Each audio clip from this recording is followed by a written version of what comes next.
Class it's me Radhika and मैं आज आपको चैप्टर 2 साइंस का 10th क्लास का पढ़ाने जा रही हूँ एनसीईआरटी का।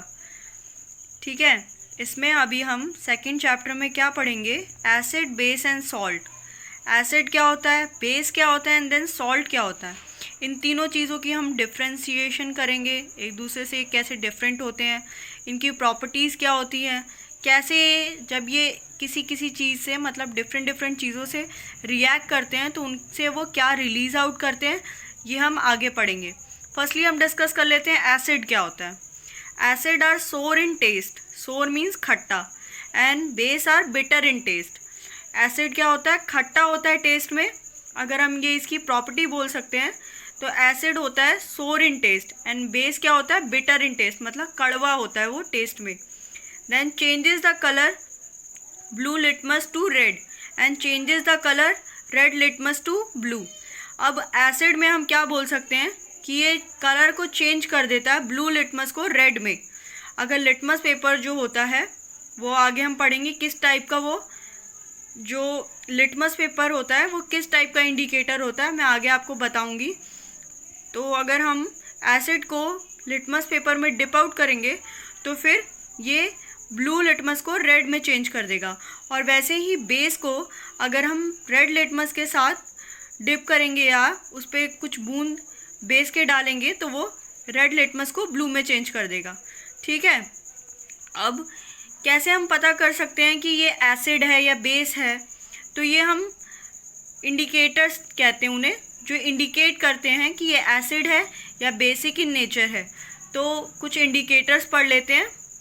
कुछ नेचुरल इंडिकेटर्स होते हैं, कुछ सिंथेटिक इंडिकेटर्स होते हैं, आगे और पढ़ेंगे। नेचुरल इंडिकेटर्स क्या होते हैं, indicator that are naturally occurring substances in the nature, and वो क्या करते हैं, डिफ्रेंशिएट करने में हेल्प करते हैं कि ये एसिड है वेदर दीज आर बेसिक। तो वो नेचुरली अकरिंग होते हैं, मतलब वो नेचर में प्रेजेंट होते हैं, उन्हें किसी लेबोरेटरी में बनाने की ज़रूरत नहीं होती।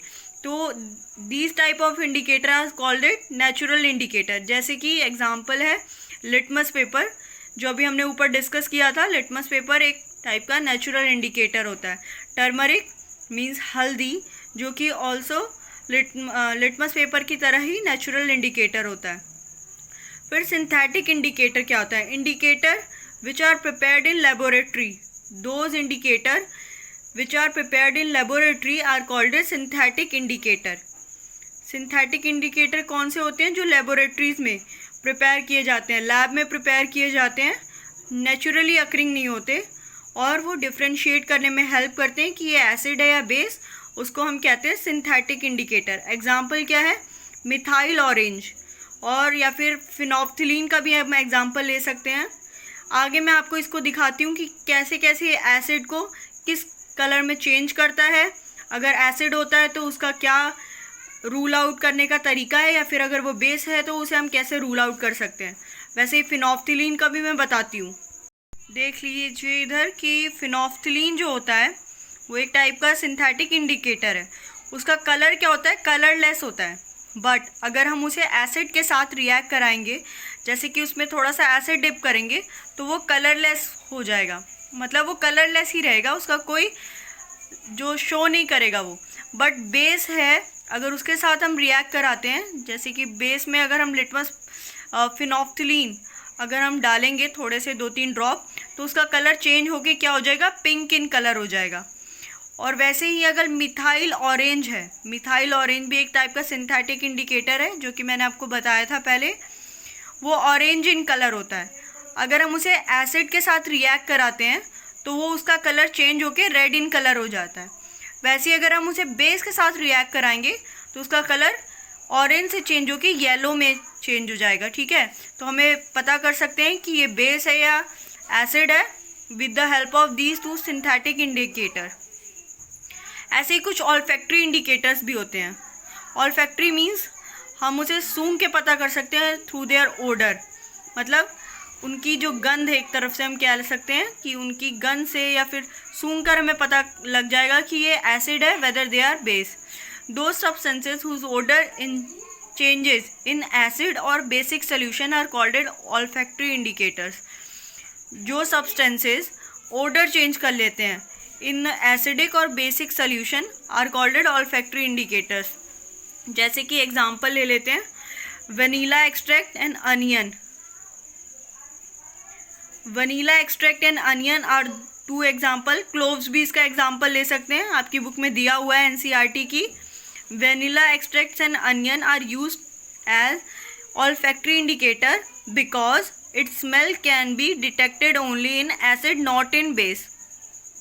ये जो एक्सट्रैक्ट्स हैं अनियन का, वनीला का, ये दोनों क्या किसके साथ सिर्फ रिएक्ट करते हैं? एसिड के साथ रिएक्ट करेंगे और एक गंध देंगे, मतलब एक ऑर्डर प्रोड्यूस करेंगे, ऑर्डर जो कि हमें आइडेंटिफाई करने में हेल्प करेगा कि ये एसिडिक इन नेचर है। अब आपकी एनसीईआरटी की बुक में एक एक्टिविटी दी हुई है, एक्टिविटी 2.1।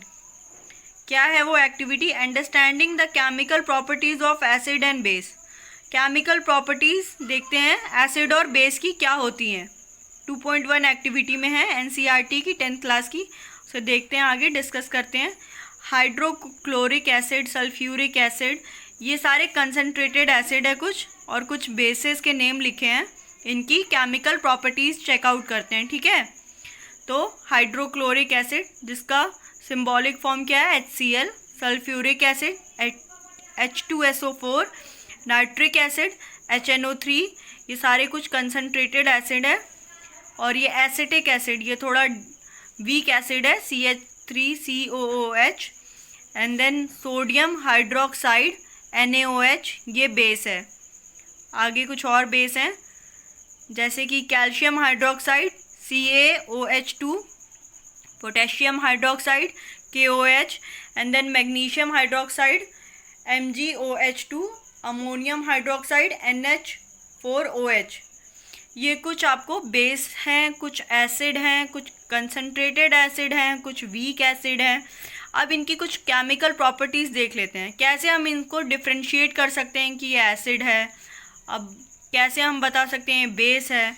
देखिए, ये आपको याद करना पड़ेगा सिंबल्स, ये बहुत इम्पॉर्टेंट है, आगे जाके काफ़ी हेल्पफुल रहेगा आपको।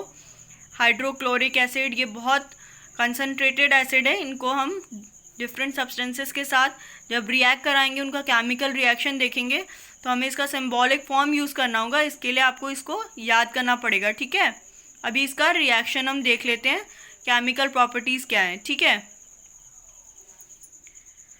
Sample solution. सैम्पल सोल्यूशन में हमने जो एसिड और बेस लिए हैं उनका नेम लिख लेते हैं। देन हम कुछ इंडिकेटर्स का नेम लिख लेते हैं, red litmus paper, blue litmus, phenolphthalein, methyl orange. HCl क्या होता है? एसिड होता है, पर हमें इसे कैसे बताना है कि ये एसिड है? Through the help of indicators. Red litmus अगर हम उसके साथ रिएक्ट कराएंगे HCl को तो नो चेंज। ब्लू लिटमस के साथ अगर कराएंगे तो रेड कलर देगा। वैसे ही फिनोल्फ्थलीन के साथ कराएंगे तो वो कलरलेस रहता है, तो वो कोई चेंज नहीं देगा, बिकॉज वो कलरलेस है और HCl एसिडिक इन नेचर है। फिनोल्फ्थलीन कोई चेंज नहीं देगा। देन अगर मिथाइल ऑरेंज को अगर हम एसिड के साथ रिएक्ट कराएंगे तो रेड इन कलर होगा। वैसे ही H2SO4 को अगर हम लिटमस पेपर के साथ कराएंगे तो no change. Then blue litmus के साथ रेड इन कलर, कलरलेस। ऐसे ही मैंने इसकी सारी प्रॉपर्टीज़ लिस्ट आउट की हैं, ये आप एक बार लिख लीजिए। ये NH4OH2 है, जो OH है, ये बेसिक इन नेचर होता है। तो अगर हम इसे रेड लिटमस पेपर में डिप आउट करेंगे तो ये ब्लू इन कलर दिखेगा। ठीक है, अगर हम ब्लू में दिखाएंगे तो ये नो चेंज दिखेगा। वैसे फिनोल्फ्थलीन जब बेसिक के साथ हम ऐड करते हैं तो वो पिंक इन कलर शो करता है। ऐसे ही मिथाइल ऑरेंज में येलो कलर। तो हमें ये पता लग गया ना कि अगर एसिड को हम रेड लिटमस के साथ रिएक्ट कराएंगे तो क्या शो करेगा? उसमें कोई शो नहीं करेगा। वैसे ही ब्लू के साथ कराएंगे तो रेड इन कलर होगा। फिनोल्फ्थलीन अगर HCl एसिडिक इन नेचर होता है, फिनोल्फ्थलीन उसको ऐड करेंगे तो कलरलेस होगा। वैसे ही मिथाइल ऑरेंज के साथ करेंगे तो रेड इन कलर होगा। ये इसकी कुछ केमिकल प्रॉपर्टीज़ हैं, आपको मैंने पहले ही बताया है, अभी आगे और डिस्कस कर लेते हैं। ये एक एक्सरसाइज दी हुई है, क्वेश्चन दिया हुआ है एनसीईआरटी की बुक में।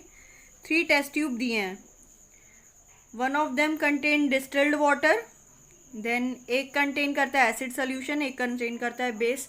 एंड अगर ये कैसे रिएक्ट करेंगे, रेड लिटमस पेपर के साथ, बस एक रेड लिटमस पेपर दिया हुआ है, एक रेड लिटमस पेपर दिया है,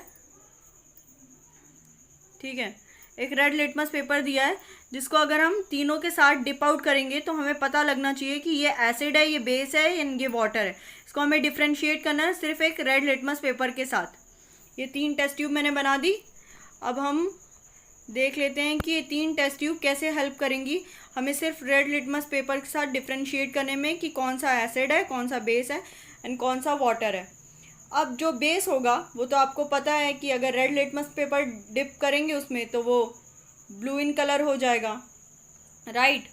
अगर रेड लिटमस पेपर बेस में हम डिप करते हैं तो वो ब्लू इन कलर हो जाएगा। बट अगर हम उसे रेड को एसिड में ही डिप करेंगे, रेड लिटमस पेपर को एसिड में अगर डिप करते हैं तो उसका तो कोई कलर नहीं आएगा, ना वाटर में वो कोई कलर शो करता है। तो इन दोनों को फिर कैसे डिफ्रेंशिएट करेंगे, समझ लीजिए ये बेसिक है, ये बेसिक है, देन ये एसिडिक है। हमने मान लिया, हमें पता नहीं है पर फिर भी हमने को मान लिया, ठीक है।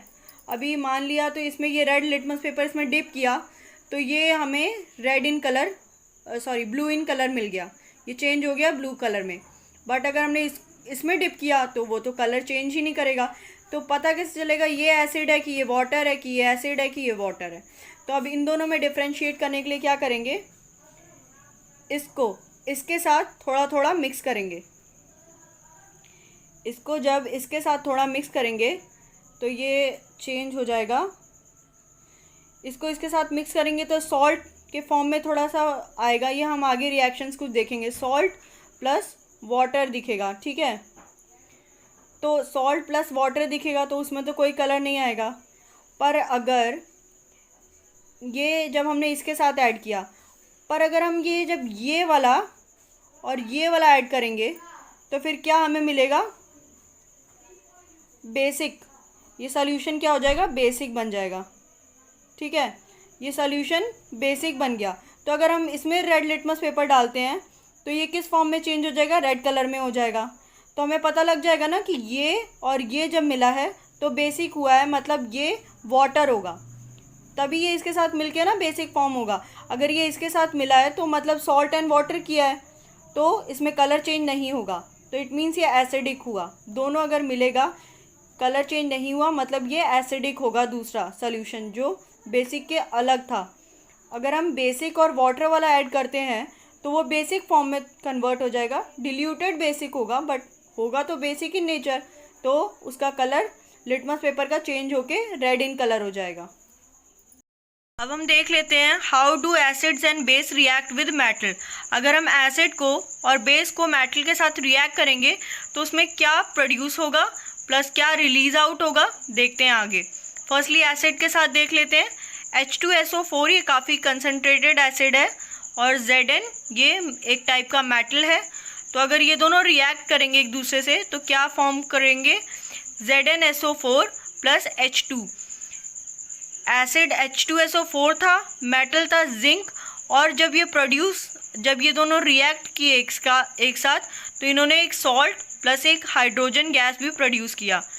तो इससे हमें पता लगा कि अगर एसिड मेटल के साथ रिएक्ट करता है तो salt plus hydrogen gas produce करता है। अब हम बेस में देख लेते हैं।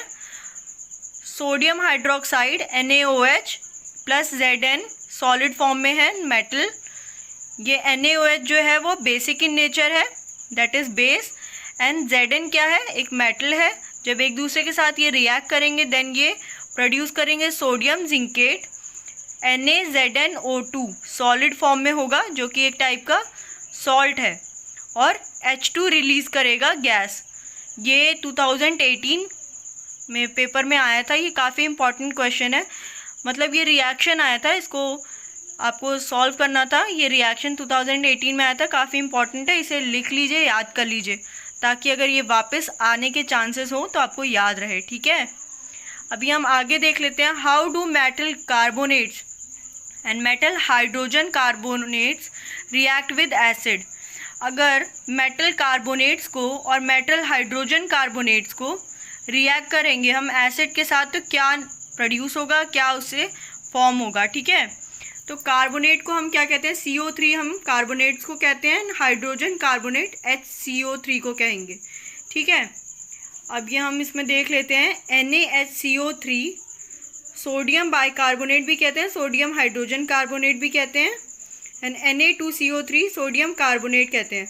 अब मैं एक चीज़ इसमें बता देती हूँ कि कार्बोनेट है तो मतलब एक कार्बन डाइऑक्साइड का मॉलिक्यूल तो ज़रूर प्रोड्यूस होगा इस रिएक्शन में। आगे देख लेते हैं हम क्या होता है। टेस्ट ट्यूब ए, ये इसका रिएक्शन है। टेस्ट ट्यूब ए में हमने ये डाला Na2CO3 मतलब सोडियम कार्बोनेट हमने ऐड किया है HCl के साथ। ठीक है, हमने मेटल कार्बोनेट्स को HCl के साथ मींस एसिड के साथ रिएक्ट कराया तो उसके साथ क्या प्रोड्यूस हुआ, NaCl that is salt, water and gas that is carbon dioxide. Means जब अगर हम जो मेटेलिक कार्बोनेट्स हैं, मेटेलिक कार्बोनेट्स को अगर हम एसिड के साथ रिएक्ट कराते हैं तो वो क्या प्रोड्यूस करेगा, water plus salt plus gas that is carbon dioxide. ठीक है, ऐसे ही अगर हम metallic bicarbonates means metallic hydrogen carbonates अगर हम रिएक्ट कराते हैं एसिड के साथ तो भी क्या प्रोड्यूस करेगा, salt plus water plus CO2 that is gaseous in nature. How do acid and base react with each other, तो कुछ इसका हम टेस्ट कर लेते हैं। जैसे कि टेक 2 ml, ये आपकी NCERT बुक में ही दिया हुआ है, आप इसको टेस्ट आउट करिए। इसमें क्या करेंगे हम, take 2 ml of dilute NaOH solution in a test tube and add 2 drop of phenolphthalein solution. मैंने आपको बताया था फिनोफ्थिलीन सोल्यूशन क्या होता है, या फिनोफ्थिलीन इंडिकेटर, ये एक टाइप का इंडिकेटर होता है जो कि सिंथेटिक होता है, फैक्ट्रीज़ और लेबोरेटरीज़ में प्रिपेयर किया जाता है और इसे हम यूज़ करते हैं डिफ्रेंशिएट करने के लिए वेदर दे आर एसिडिक और बेसिक इन नेचर। ठीक है, तो 2 ml ऑफ NaOH लेंगे, मतलब NaOH क्या होता है, बेसिक इन नेचर होता है। NaOH एक टाइप का बेस है, तो बेसिक सोल्यूशन में हम क्या डालेंगे, फिनोफ्थिलीन डालेंगे जो कि एक टाइप का इंडिकेटर था। फिर इसमें क्या आएगा, what is the colour of solution, उसका सोल्यूशन का कलर क्या हो जाएगा, आपको मैंने बताया था, मैं याद दिला देती हूँ कि अगर बेस को हम फिनोफ्थिलीन के साथ ऐड करते हैं तो वो कलर चेंज करेगा and it will be pink in colour. अगर add dilute HCl solution drop by drop, उसमें हम नेक्स्टली क्या करेंगे, नेक्स्ट स्टेप हमारा उसमें होगा, उसमें हम HCl जो कि एक कंसनट्रेटेड एसिड है उसको हम ड्रॉप बाय ड्रॉप सोल्यूशन में ऐड करेंगे। Why did the colour of phenolphthalein change after the adding of acid. अब ये पूछ रहा है कि हमने ड्रॉप बाय ड्रॉप जब एसिड डालना शुरू किया पहले सोल्यूशन में तो फिर उसका कलर क्यों चेंज हो गया, पहले वो पिंक इन कलर था, उसका कलर क्यों चेंज हो गया after adding HCl drop by drop. तो इसका आंसर हम आगे आपको बताते हैं। Now add a few drop of NaOH to the above mixture.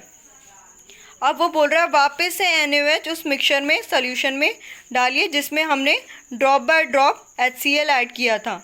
Does the pink colour of phenolphthalein reappear, mixture में NaOH वापस ड्रॉप बाय ड्रॉप डालने से क्या पिंक कलर वापस आ जाता है।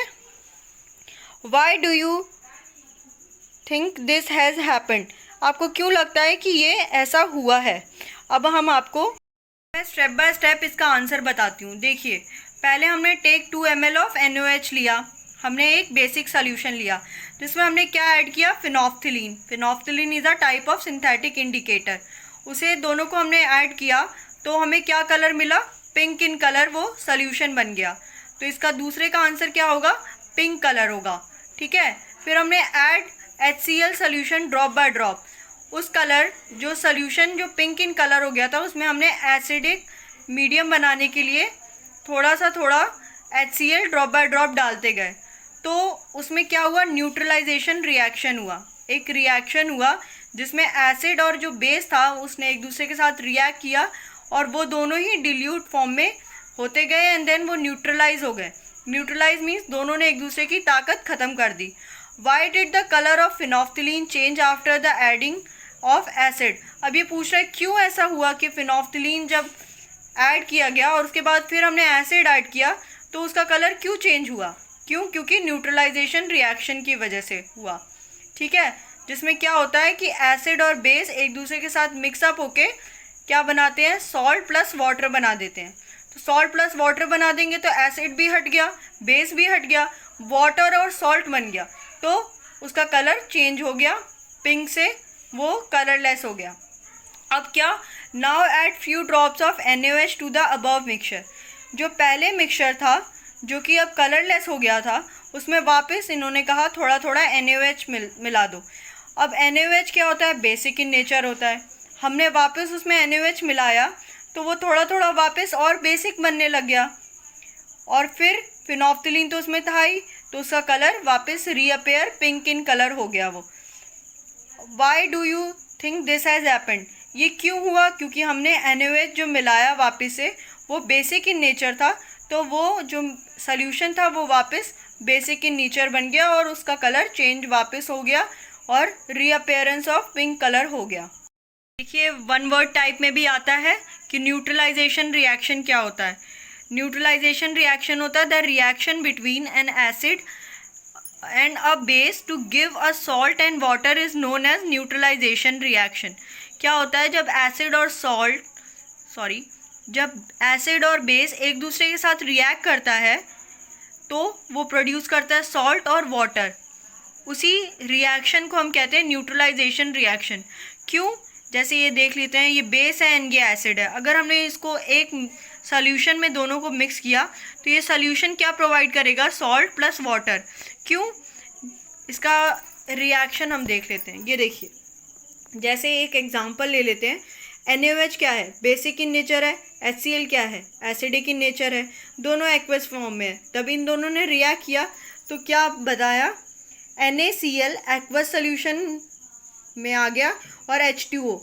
NaCl क्या होता है, बेसिक इन नेचर, ये सॉल्ट होता है एक टाइप का NaCl, एंड H2O क्या होता है, लिक्विड। तो जब ये बेसिक है, ये एसिडिक है, तो एसिड और बेस ने जब एक दूसरे के साथ रिएक्ट किया तो इन्होंने क्या बनाया, सॉल्ट प्लस वाटर। तो इसी वजह से ये एक दूसरे से न्यूट्रलाइज हो गए और इसी को कहते हैं हम न्यूट्रलाइजेशन रिएक्शन। अब हम देखते हैं कि मेटेलिक ऑक्साइड अगर एसिड के साथ रिएक्ट करेगा तो वो क्या फॉर्म करेगा। मेटेलिक ऑक्साइड क्या होता है, those oxides which when react with metal to form metallic oxide. अब अगर मेटेलिक ऑक्साइड एसिड के साथ रिएक्ट करेगा तो वो भी सॉल्ट प्लस वाटर ही दे रहा है। ऐसा क्यों, हम समझ लेते हैं। मेटेलिक ऑक्साइड क्या है, ये आपको वैसी ही रिएक्शन नहीं लग रही जो acid plus base is equal to salt plus water बना देता है। तो अब एसिड तो हमने लिया है, अब मेटेलिक ऑक्साइड बचा, वो क्या होता है, बेसिक इन नेचर होता है, तभी वो जो प्रोड्यूस कर रहा है वो सॉल्ट प्लस वाटर कर रहा है। जैसे एक एग्जांपल लेते हैं, CuO, जैसे कि Cu क्या है, कॉपर है, और ऑक्साइड की वजह से वो O ऑक्सीजन के साथ रिएक्ट किया तो CuO plus 2HCl that is acid, when they react with each other they produce CuCl2 plus H2O। ठीक है, एसिड और कॉपर ऑक्साइड जब एक दूसरे के साथ रिएक्ट हुए तो उन्होंने क्या फॉर्म किया, एक सॉल्ट फॉर्म किया that is CuCl2 plus H2O। अब CuO, इससे हम क्या आइडेंटिफाई कर सकते हैं कि CuO क्या होता है, मेटेलिक ऑक्साइड जो है वो बेसिक इन नेचर होता है। Since metallic oxide react with acid to give water and salt similar to the reaction of base with acid, metallic oxide are said to be basic oxide. इससे हम ये पता लगा सकते हैं ना कि मेटेलिक ऑक्साइड बेसिक ऑक्साइड भी बोलते हैं, as we can say metallic oxide are basic in nature. Reaction of non metallic oxide with base. अब हमने पहले पढ़ा कि मेटेलिक ऑक्साइड विद एसिड, मतलब मेटेलिक ऑक्साइड क्या था, एसिड के साथ अगर रिएक्ट करेगा तो क्या फॉर्म करेगा। बट अभी हम क्या पढ़ रहे हैं, non metallic oxide with base, just opposite. देखिए इसका कुछ एग्जांपल है, CaOH2 इन एक्वस सोल्यूशन, वो एक्वस मीडियम में मतलब एक्वस फॉर्म में है, and CO2 that is gaseous in nature and CaCO3 solid plus H2O. CaOH2 क्या है? बेस है, एक टाइप का ये बेसिक सोल्यूशन है, that is aqueous in form. और CaO2 है, जो CO2 है, CO2 that is carbon dioxide, is gaseous in nature. अब कार्बन डाइऑक्साइड जो है मेटेलिक ऑक्साइड है, ये non metallic oxide, it is non metallic oxide. Carbon dioxide क्या है? नॉन मेटेलिक ऑक्साइड है. जब ये एक बेस के साथ रिएक्ट करेगा तो क्या फॉर्म करेगा? ये भी salt and water he form करेगा. तो इससे हमें ये क्या पता लगता है कि नॉन मेटेलिक ऑक्साइड जो होते हैं वो एसिडिक इन नेचर होते हैं. अब पहले हमने क्या पढ़ा था? Metallic oxide are basic in nature और non metallic oxide are acidic in nature. तभी इन्होंने क्या प्रोड्यूस किया? एक सॉल्ट प्रोड्यूस किया प्लस वाटर प्रोड्यूस किया. सेम रिएक्शन है ना एसिड प्लस बेस वाली. तो इससे हम पता लगा सकते हैं non metallic oxides are acidic in nature. देखिए, thus non metallic oxides are ये एसिडिक इन नेचर होगा. मैंने यहाँ पे गलत लिख दिया है, इसको मेरे को कट कर देना चाहिए. एसिडिक इन नेचर, ठीक है. Non metallic oxides are acidic in nature. Thank you, आप लोग मुझे इतना सपोर्ट कर रहे हैं, इतना आगे बढ़ा रहे मेरे चैनल को. प्लीज़ फर्दर इसको लाइक सब्सक्राइब करिए और ज़्यादा से ज़्यादा शेयर करिए ताकि मैं आप लोगों के लिए ऐसी वीडियोस बनाते रहूं. और मुझे बताइए कि आप लोगों को कैसी वीडियोस चाहिए, 10th क्लास की और वीडियोस चाहिए, किस चैप्टर की चाहिए. प्लीज़ मुझे अपनी इन्फॉर्मेशन के साथ जोड़िए.